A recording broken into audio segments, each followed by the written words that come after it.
Now, I told you here weeks ago that the $600 million green hydrogen pipe dream at Whyalla in South Australia was done and dusted, and so it has now come to pass. The South Australian Labor Premier, with the Prime Minister by his side in Whyalla today, announced that the hydrogen plan has been put on dry ice and the money will now be pumped into a new federal state $2 billion rescue package for the Whyalla steelworks.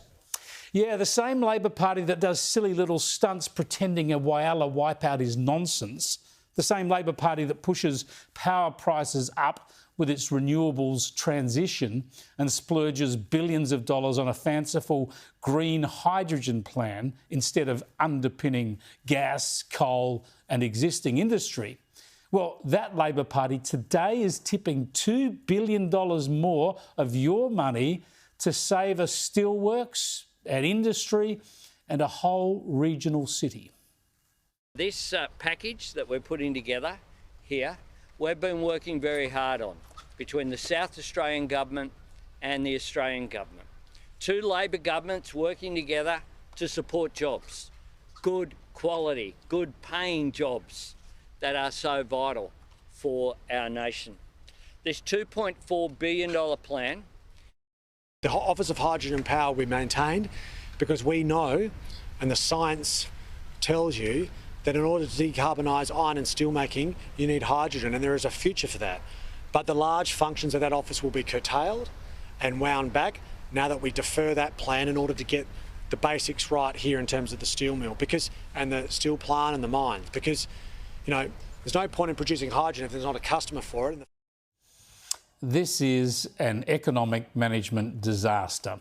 It shows how Labor have again been sucked in by businessmen playing up to their green energy pipe dreams, rent seekers taking Labor's green dollars but leaving taxpayers without money, without power and without a profitable steelworks and without a secure energy future. Imagine if these Labor governments just spent a fraction of this money on proven, reliable electricity generation such as gas, coal or, heaven forbid, emissions-free reliable power like nuclear. Whyalla is saved again by taxpayers, for now, again. But Labor's national energy self-harm continues.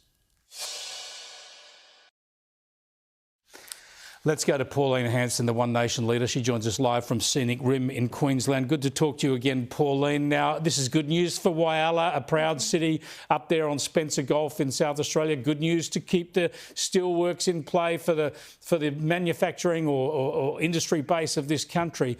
But how appallingly has this been managed by governments hand over foot trying to throw money at so-called green hydrogen and green steel, stuff that is just not deliverable?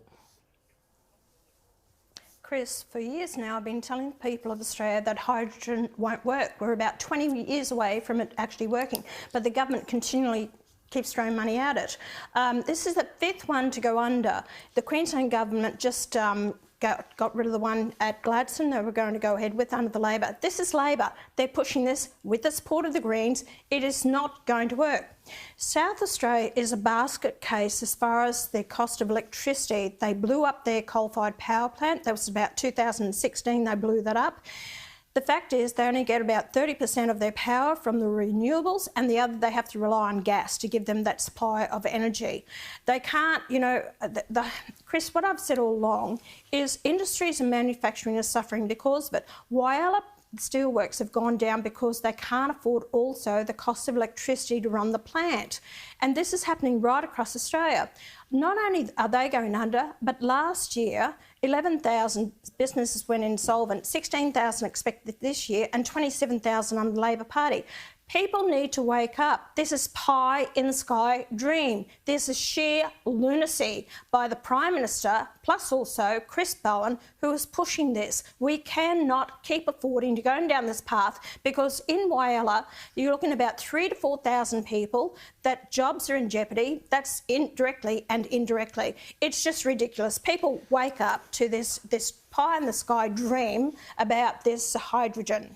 It's just so predictable, and it all happens in a slow motion train crash. I mean, there used to be 2 huge coal-fired generators up in that region at neighbouring Port Augusta that helped to deliver secure, cheap power to the plant. That's gone. Sanjeev Gupta, the British billionaire who they welcomed and threw taxpayers' money at because he talked about green power and green steel, well, he's gone. He's taken his money and he's shunted the profits overseas, and he's gone. And now the state government is effectively owning the plant, looking for a buyer. The same party that criticises the coalition for looking at the government building nuclear power stations, well, now the government effectively owns the steelworks, and they're still talking their green energy and green steel nonsense. Well, Malinakis, the Premier of South Australia, he's now pulled that. And he put up a department paying $23 million for this department set up for hydrogen. He's going to keep the department in place. He said, oh, well, maybe further down the track, it may, come to be that we have it. How ridiculous of taxpayers' dollars in South Australia to keep a department there that there's no hydrogen whatsoever.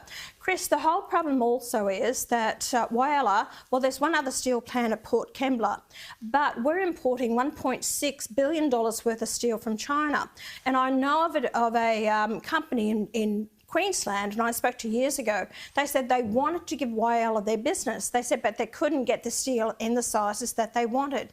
We have to get smarter in this country. If you want Australian businesses, and if all this housing is going to be built, then let's start producing the steel. And I'm all for, let's put some tariffs on our steel to support our own industry here. We can't compete with the cheap steel that's coming in from China. Yeah, well, if we had putting tariffs on our steel, maybe the tariffs the other way would work. Just quickly on politics and Clive Palmer, perhaps you should have done a deal with him, merged your interests and your money, rather than now you're up against a bloke with deep pockets.